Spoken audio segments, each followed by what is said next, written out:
অনেক মাই বলেন second trimester হচ্ছে সবচাইতে বেশি এনজয়েবল। কারণ এই সময়ে বমি, বমি ভাবটা কমে যায়, মায়ের এনার্জি কিছুটা বাড়ে এবং বেবির মুভমেন্ট অনুভব করতে পারা যায়। তাহলে এই সময়টা কিভাবে প্ল্যান করলে আপনার এবং আপনার বেবির স্বাস্থ্য দুটোই ভালো থাকবে? এনার্জি একটু বাড়লেই মায়েরা নিজেদের উপরে কাজের চাপটা একটু বাড়িয়ে দেন। অনেক বেশি কাজ নিয়ে ফেলেন। আবার কেউ ভাবেন যে এখন আর অত চিন্তা ভাবনার কিছু নেই, কিছু হবে না। যার জন্য এরকম ভিন্ন, ভিন্ন ভাবনার জন্য আসলে একটা সিস্টেমেটিক পরিকল্পনা হয় না। আমাদের একজন মাহি আপু যার ১ম দিকে আসলে এক্সেসিভ ভমিটিং ছিল। আ তো আমরা ডাক্তারের পরামর্শ এবং আমাদের সাপোর্ট সবকিছু মিলিয়ে তাকে যখন গাইড করলাম, 2nd ট্রাইমেস্টার থেকে তার মোটামুটি ভমিটিং ভাবটা চলে গেল। সে একটু স্বতঃস্ফূর্ত হয়ে উঠল এবং স্বাভাবিক জীবনযাপনের যত কাজ আছে সেই লোডগুলো আসলে সে নিল। বাড়ির কাজ বা একটু বাইরে যাওয়া, বাজার করা, একটু রান্নাবান্নায় পার্টিসিপেট করা, সবকিছুই মোটামুটি অ্যাক্টিভলি করা শুরু করলো এবং ভাবলো যে আগের মতো আবার আমি হয়তো পুরোটা হ্যান্ডেল করতে পারবো। কিছুদিন চলার পরে ১০-১৫ দিন এভাবে চলার পরে তার কাছে মনে হচ্ছিল যে অনেক বেশি ক্লান্ত অনুভব করছি আমি এবং আল্টিমেটলি সে অনেক বেশি ক্লান্ত হয়ে যায়। তখন আবারও যখন আমাদেরকে স্মরণ করে আমরা বললাম যে ডেফিনিটলি আপনি আগের চাইতে একটু ভালো আছেন, অ্যাক্টিভ আছেন। বাট অ্যাক্টিভ লাইফস্টাইল মানেই আপনি প্রেগন্যান্সির পূর্বের সময়ে যেরকম অ্যাক্টিভ ছিলেন এবং স্বাভাবিকভাবে সবকিছু করতে পারতেন, সেটা তো করা সম্ভব হচ্ছে না। কারণ আপনাকে এখন যেটা করতে হবে যে খুব কনসিয়াসলি এই যে গোল্ডেন টাইম, 2nd ট্রাইমেস্টারকে আমরা গোল্ডেন টাইম বলি বেবির গ্রোথের সময়। এই সময় একজন মাকে খুব কনসিয়াসলি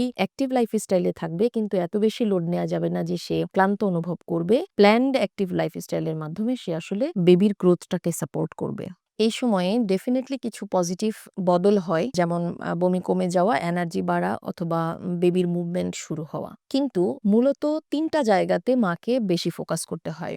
প্রথমত নিউট্রিশন, দ্বিতীয়ত এক্সারসাইজ এবং তৃতীয়ত মায়ের মেন্টাল হেলথ। নিউট্রিশনের মাধ্যমে মা নিজের ওজনটা মনিটর করা এবং বেবির গ্রোথটা কতটা ওজন তিনি বাড়াবেন এইটাকে নির্দিষ্ট একটা প্ল্যান অনুযায়ী সামনে আগানো। এক্সারসাইজের মাধ্যমে তার যে ব্যাক পেইন হওয়ার সম্ভাবনা এবং অন্যান্য শরীর ভারী লাগা, অন্যান্য যে কমপ্লিকেশন গুলো আছে সেগুলোকে তিনি ম্যানেজ করবেন এবং মেন্টাল হেলথকে পরিচর্যার মাধ্যমে মায়ের সাথে বেবির যে বন্ডিং এবং মায়ের মেন্টাল হেলথ ভালো থাকলে ওই বেবি খুব স্বতঃস্ফূর্তভাবে বেড়ে ওঠে মায়ের গর্ভে। এই যে বন্ডিংটা ক্রিয়েট করা, এটার জন্য মা হচ্ছে তার মেন্টাল হেলথ সাপোর্টটা নেবেন।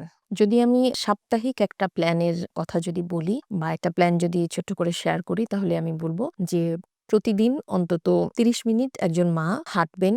৪-৫ দিন, সপ্তাহে ৪-৫ দিন প্রতিদিন ৩০ মিনিট সিম্পলি হাঁটা। আমরা রেগুলারলি যেরকম হাঁটি, যেভাবে আমরা ওয়াকে যাই, মায়ের জন্য যতটুকু সহনশীল, সে যতটুকু স্পিড নিতে পারে, যতটুকু স্পিড নিলে সে হাঁপিয়ে যায় না, কমফোর্টেবল, ওইটুকু স্পিডেই সে প্রতিদিন ৩০ মিনিট হাঁটবে। এটা সপ্তাহে ৪-৫ দিন। প্রতিদিনের খাবারটার মধ্যে সে কিভাবে মেইনটেইন করবে? ৩ টা আমাদের প্রধান মিল, সেটা সে স্বাভাবিকভাবেই আমাদের প্লেটের একটা কনসেপ্ট আছে যে আমরা একটা প্লেট কিভাবে সাজাবো আমাদের দৈনন্দিন খাবার দিয়ে, চাইলে সেই ভিডিওটা দেখে নিতে পারেন। তো ৩ বেলার খাবারটা আমরা হেলদি মেইনটেইন করার চেষ্টা করব, যেখানে protein, fat, carbohydrate, fibre, vitamin, minerals সবকিছু ইনক্লুড থাকবে। পাশাপাশি ২ টা প্রধান খাবারের মধ্যে যে ২ টা স্ন্যাকস আমরা নিব সেটা খুব হেলদি এবং নিউট্রিশনটা ডেন্স ফুড যে খাবারগুলো আছে সেগুলো নেয়ার চেষ্টা করব।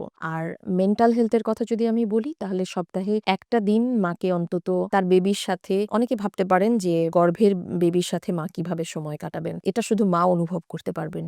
তার বেবির সাথে তার পার্সোনাল টাইম, সে তার বেবিকে কিভাবে পৃথিবীতে আনতে চায়, বেবির প্রতি তার যে অনুভব সেটা নিয়ে কথা বলা, বেবিকে ফিল করা, একাই বেবির সাথে কথা বলা। আপনি অবাক হবেন যে সায়েন্টিফিক্যালি প্রুভেন যে মা এই যে বেবির সাথে যখন মা কথা বলে, যে সকল মায়েরা প্রেগন্যান্সি টাইমে এভাবে বেবির সাথে তাদের ভাবনা শেয়ার করে, কথা বলে, ওই সকল বেবিদের সাথে মায়েদের বন্ডিং খুবই সুন্দর হয়।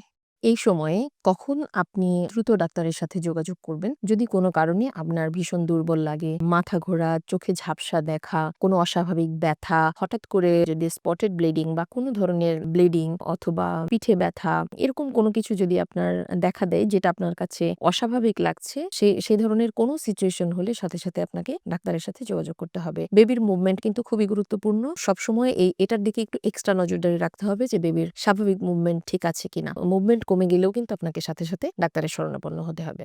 আপনি যদি এখন 2nd ট্রাইমেস্টারে থেকে থাকেন, তাহলে কমেন্ট করতে পারেন গোল্ডেন টাইম লিখে, অথবা আমাদের সাপোর্ট নিতে যোগাযোগ করতে পারেন হোয়াটসঅ্যাপ গ্রুপে। মমস ফার্স্ট স্টেপ, মাতৃত্বের প্রথম পদক্ষেপ শুরু হোক আমাদের সাথে।